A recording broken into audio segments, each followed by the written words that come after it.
வணக்கம்ங்க. இன்றைக்கி தக்காளி புதினா சட்னி தான் பார்க்க போகிறோம். தேவையான பொருள் பார்க்கலாம். தக்காளி ஒரு 3 எடுத்து வச்சுருக்கேன். வெங்காயம் ஒரு 3 எடுத்து வச்சுருக்கேன். பச்சை மிளகாய் ஒரு 4 எடுத்து வச்சுருக்கேன். பூண்டு, இஞ்சி, கருவேப்பிலை எடுத்து வச்சுருக்கேங்க. ஃப்ரெஷ்ஷாக க்ளீன் பண்ணி வாஷ் பண்ணி வச்சுருக்கிற புதினா ஒரு கைப்பிடி அளவு எடுத்து வச்சுருக்கேன். இப்போது கடாயில் எண்ணெய் வந்து சூடாயிடுச்சுங்க. காஞ்ச மிளகாய் 2 சேர்த்துக்கிறேங்க. ஸோ காஞ்ச மிளகாய் வந்து நம்ம ஃப்ளேவருக்காக சேர்த்துக்கிறேன். உங்களுக்கு வேணும்னா சேர்த்துக்கோங்க, இல்லைன்னா ஸ்கிப் பண்ணிவிடுங்க. பச்சை மிளகாய் வந்து 4, அது உடச்சி சேர்த்துக்கோங்க, அப்போ தான் வெடிக்காமல் இருக்கும். பூண்டு, இஞ்சி சேர்த்துக்கிறேங்க. பூண்டு வந்து ஒரு 10 பல் இருக்கும். இஞ்சி வந்து ஒரு விரல் சைஸ் இருக்கும். அதை நான் கட் பண்ணி சேர்த்துருக்கேன். இப்போ கருவேப்பிலை சேர்த்துக்கலாம். சரி, இது ஒரு நிமிஷம் போல் கொஞ்சம் நல்லா வதங்கட்டுங்க.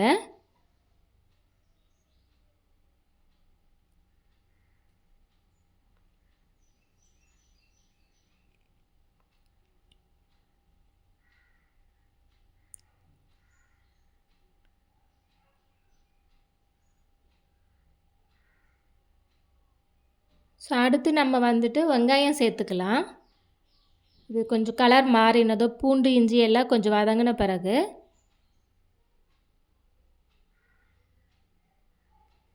சரி பாருங்கள், மிளகாய் வந்து கலர் மாறக்கூடாது, அதுக்கு தான் காட்டினேன். இல்லைன்னா வேறு மாதிரி அது ஒரு கசப்பு வந்துடும் சட்னியில்.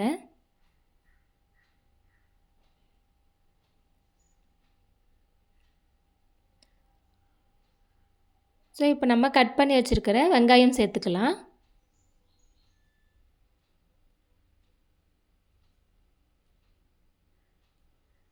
வெங்காயம் வந்து நல்லா வதக்கணும்னு அவசியம் இல்லைங்க. கோல்டன் ப்ரௌன் வரணும்னு அவசியம் இல்லை. இந்த கண்ணாடி பக்குவம்னு சொல்லுவாங்க இல்லையா, அந்த அளவுக்கு ஒரு 3/4 வாசி வதங்கினா போதுங்க.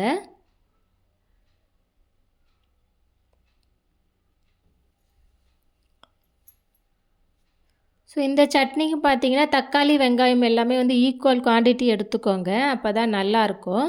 அதே போல் புதினாவும் வந்து ஒரு கைப்பிடி அளவு நமக்கு தேவையான அளவுக்கு சேர்த்துக்கணும், அப்போ தான் அந்த ஃப்ளேவர் நல்லா இருக்கும். இல்லைன்னா வந்துட்டு அந்த புதினா வாசனை வராது, உங்களுக்கு நார்மல் தக்காளி சட்னி மாதிரி இருக்கும். சரிங்க, பாருங்கள் கொஞ்சம் நல்லா வதங்கிடுச்சு. இன்னும் ஒரு நிமிஷம் போல் வதக்கிடலாம்.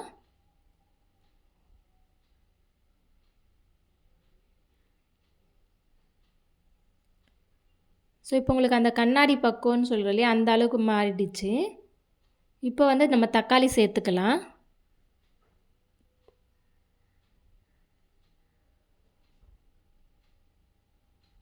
தக்காளி சேர்த்து ஒரு 3 நிமிஷம் போல் வதக்கலாம்.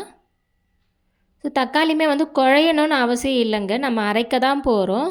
பாதி குக்கானா போதுங்க.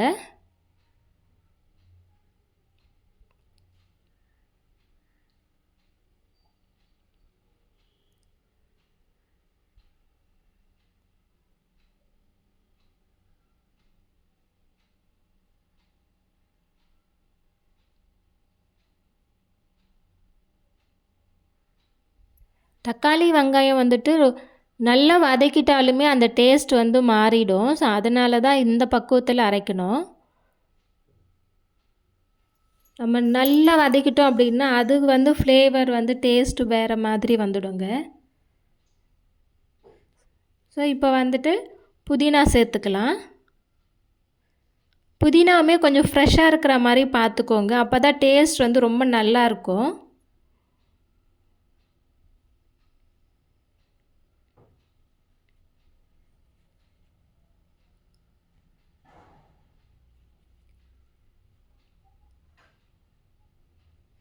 ஸோ இப்போ புதினா சேர்த்து ஒரு 2 நிமிஷம் போல் வதக்கிக்கோங்க. ஸோ இப்போ பாருங்கள் எல்லாமே சுருண்டு வந்துடுச்சு. அதே சமயம் கருகாத அளவுக்கு, அதாவது ஃபுல் குக் ஆகலை, தக்காளி வெங்காயம் எல்லாம் ஒரு 70% குக் ஆகியிருக்கு, அந்த அளவுக்கு இருந்தால் போதும்.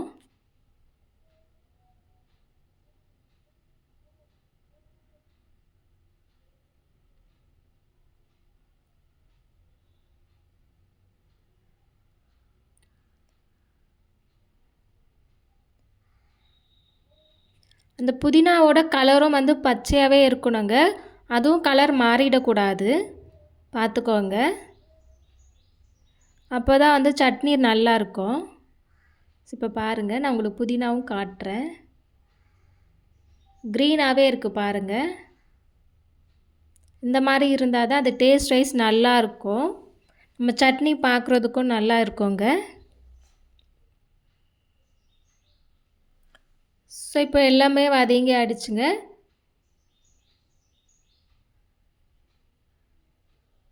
இப்போ ஸ்டவ் ஆஃப் பண்ணிக்கலாம். ஸோ இது கொஞ்சம் நேரம் நல்லா ஆறணுங்க. ஆறின பிறகு நம்ம மிக்ஸி ஜாரில் மாற்றிட்டு அரைச்சிக்கலாம்.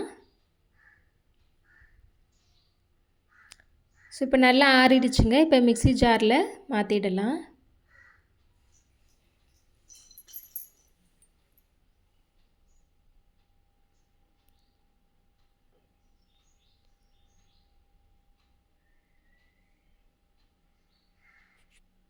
ஸோ இப்போ மிக்ஸி ஜாரில் மாற்றியாச்சுங்க. தேவையான அளவுக்கு கல் உப்பு சேர்த்துக்கோங்க.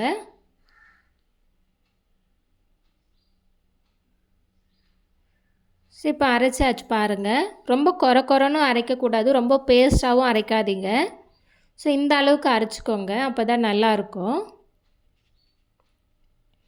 இந்த சட்னி பார்த்திங்கன்னா நம்ம தண்ணியாக தாங்க இருக்கணும்.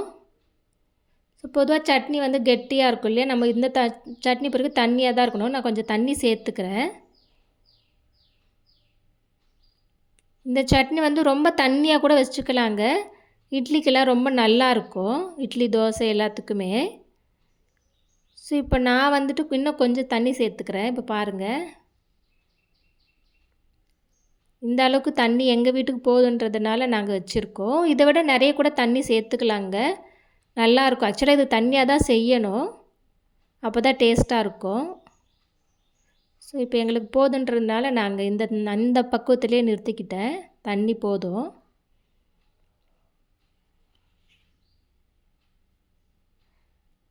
ஸோ இப்போ சட்னி ரெடி ஆகிடுச்சுங்க.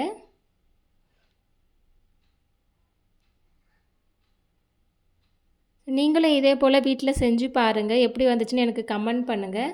ஃபஸ்ட் டைம் என்னோடய சேனலை பார்க்குறீங்கன்னா சேனலை சப்ஸ்கிரைப் பண்ணுங்கள், பக்கத்தில் இருக்கிற பெல் ஐக்கனை கிளிக் பண்ணுங்கள், லைக் பண்ணுங்கள், ஷேர் பண்ணுங்கள். Thanks for வாட்சிங்க. Take care. பாய்ங்க.